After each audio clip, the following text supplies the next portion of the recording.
Hello friends, welcome to AHT times channel. Friends, మన యొక్క తెలంగాణ రాష్ట్ర వ్యాప్తంగా తెలంగాణలో ఆసరా కొత్త పెన్షన్లు మంజూరు చేయడానికి ఉన్నత స్థాయి అధికారులు ఇప్పటికే అప్లికేషన్ చేసుకున్నటువంటి దరఖాస్తుదారుల్లో నుండి అర్హులను గుర్తించడానికి ఎంక్వైరీ అంటే తనిఖీలు చేయడం అయితే జరుగుతుంది. ఈ ఎంక్వైరీ చేసి విచారణ చేసి అర్హులను గుర్తించిన తరువాత ప్రభుత్వానికి ఫార్వర్డ్ అయితే చేయడం అయితే జరుగుతుంది.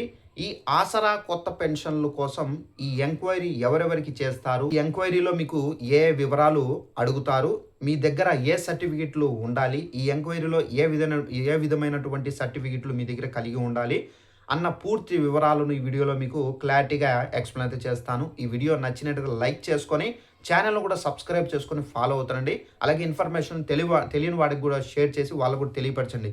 ఇక వివరాల్లోకి వెళ్ళినట్లయితే తెలంగాణ రాష్ట్ర ప్రభుత్వం 2 నెలల ముందే మనకు 2 లక్షల కొత్త పెన్షన్లు అర్హులైనటువంటి వారికి ఇస్తామని చెప్పేసి శాసనసభలో ప్రకటించడం అయితే జరిగింది. అయితే ఇక్కడ 2 లక్షల పెన్షన్లు మంజూరు చేస్తామని చెప్పిన మనకు ఈ ఆసరా పెన్షన్లు కొత్త పెన్షన్ల కోసం 15 లక్షల మంది అయితే తెలంగాణ రాష్ట్ర వ్యాప్తంగా ఎదురు చూస్తున్నటువంటి పరిస్థితి అయితే ఉంది. ఈ 15 లక్షల మంది నుండి 2 లక్షల మందిని అర్హులుగా ఎంపిక చేయడం పెద్ద సవాలుగా అయితే తెలంగాణ ప్రభుత్వానికి అయితే మారింది. అయితే ప్రజా దర్బార్లో కానివ్వండి, జిల్లా కలెక్టర్ కార్యాలయాల్లో కానివ్వండి, ఎంపీడీఓ కార్యాలయాల్లో కానివ్వండి, మున్సిపల్ కార్యాలయాల్లో కానివ్వండి, దరఖాస్తులు చేసుకున్నటువంటి వారు ఈ విధంగా 15 లక్షల మంది వరకు అయితే కొత్త పెన్షన్లకు సంబంధించి ఎదురు చూస్తున్నారు. అయితే ఈ ప్రజాపాలనలో వచ్చినటువంటి దరఖాస్తులను ప్రభుత్వం ఆన్లైన్లో అయితే చేయడం అయితే జరిగింది. ప్రజాభవన్ మరియు కలెక్టర్ కార్యాలయాలకు దరఖాస్తులను కూడా అయితే ఆన్లైన్లో అయితే చేయడం అయితే జరిగింది. ఈ ఆన్లైన్ చేసినటువంటి దరఖాస్తుల నుండి అర్హులను గుర్తించే పనిలో అయితే గ్రామీణ ప్రాంతాల్లో ఎంపీడీఓ కార్యాలయంలో వారు, పట్టణ ప్రాంతాల్లో మున్సిపల్ కార్యాలయాల వారైతే ఇక్కడ దరఖాస్తు చేసుకున్నటువంటి వారి యొక్క వివరాలను బయటకు తీసి వారికి ఫోన్ల ద్వారా కానివ్వండి, వారికి డైరెక్ట్గా కానివ్వండి విచారణ అంటే ఎంక్వైరీ చేయడం అయితే జరుగుతుంది. మండల కార్యాలయాల్లో మనకు దరఖాస్తు చేసుకున్నటువంటి సందర్భంగా మన ఫోన్ నంబర్లు అయితే మనం ఆల్రెడీ ఇచ్చి ఉంటాము. అయితే మెసేజ్ చేయమని చెప్పేసి కూడా అయితే దాంట్లో చెప్పడం అయితే జరిగింది. సో మన ఫోన్ నంబర్లకు వాళ్ళైతే కాల్ చేయడం అయితే జరుగుతుందండి. మనం ఫోన్ నెంబర్లు తీసుకొని మనకు కాల్ చేసి విచారణ అయితే చేయడం అయితే జరుగుతుంది. కొన్ని సందర్భాల్లో ఫోన్ నెంబర్ మెన్షన్ చేయని వారికి డైరెక్ట్గా వాళ్ళు ఇంటికి వచ్చి విచారణ అనగా ఎంక్వైరీ అయితే చేయడం అయితే జరుగుతుంది. అయితే ముందుగా 11 రకాల కేటగిరీల పెన్షన్దారులకు అనగా వీటిలో వితంతు కేటగిరీ ఎంచుకున్నారు అని తెలుస్తుంది. ఎందుకంటే భర్త చనిపోయినటువంటి వితంతులు చాలామంది అయితే ఇబ్బందులు అయితే పడుతుంటారు. కాబట్టి వితంతు కేటగిరీలో వారిని కూడా అర్హులుగా అయితే గుర్తించాలి. కాబట్టి ప్రభుత్వం ఉద్దేశించినట్లుగా మనకు తెలుస్తున్నది, ఆ వితంతులకు ఫోన్ చేసి మీరు ఆసరా పెన్షన్ కోసం దరఖాస్తు చేసుకున్నారా అని చెప్పేసి వాళ్ళైతే ఎంక్వైరీలో చెప్పడం అయితే జరుగుతుంది. సో దానికి వాళ్ళు ఏంటంటే జవాబు అవును అని చెప్పేసి జవాబు అయితే ఇవ్వాల్సి అయితే ఉంటుంది. అయితే మీ భర్త ఎన్ని రోజులైంది, ఎన్ని సంవత్సరాలైంది చనిపోయి అని చెప్పేసి నెక్స్ట్ వాళ్ళైతే విచారణ స్టార్ట్ చేస్తారు. మీ యొక్క భర్త అదే సర్టిఫికెట్ అంటే డెత్ సర్టిఫికెట్ ఉండాలని చూపేసి కూడా అయితే విచారణలో అయితే కోరడం అయితే జరుగుతుంది. మీకు ఎంతమంది చిన్న పిల్లలు ఉన్నారు లేదా ఉన్నారా లేదా అలాగే అని చెప్పేసి కూడా అయితే చెప్పడం అయితే జరుగుతుంది.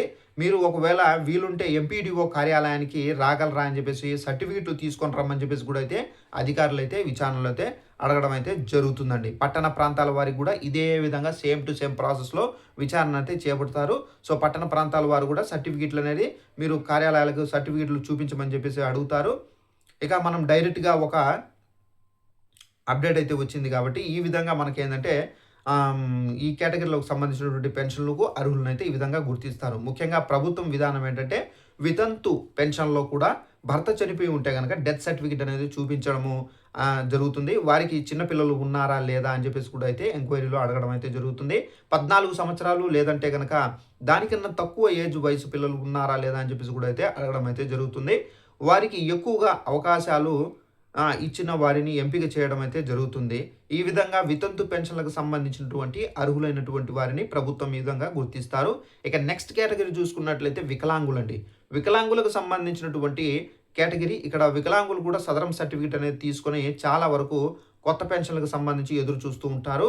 అయితే ఈ కేటగిరీలో కూడా మీకు ఫోన్ చేసి సదరం సర్టిఫికేట్ ఉందా లేదా అని చెప్పేసి కూడా అడుగుతారు. యూటీఐడి ఆ కార్డు ఉందా లేదా అని చెప్పేసి కూడా అయితే అడగడం అయితే జరుగుతుంది. మీకు పిల్లలు ఉన్నారా? ఎంతమంది పిల్లలు ఉన్నారని చెప్పేసి కూడా అయితే అడగడం అయితే జరుగుతుంది. అలాగే ఎంపీడీఓ కార్యాలయానికి వచ్చి మీ యొక్క కలవండి అని చెప్పేసి కూడా అడగడం అయితే జరుగుతుంది.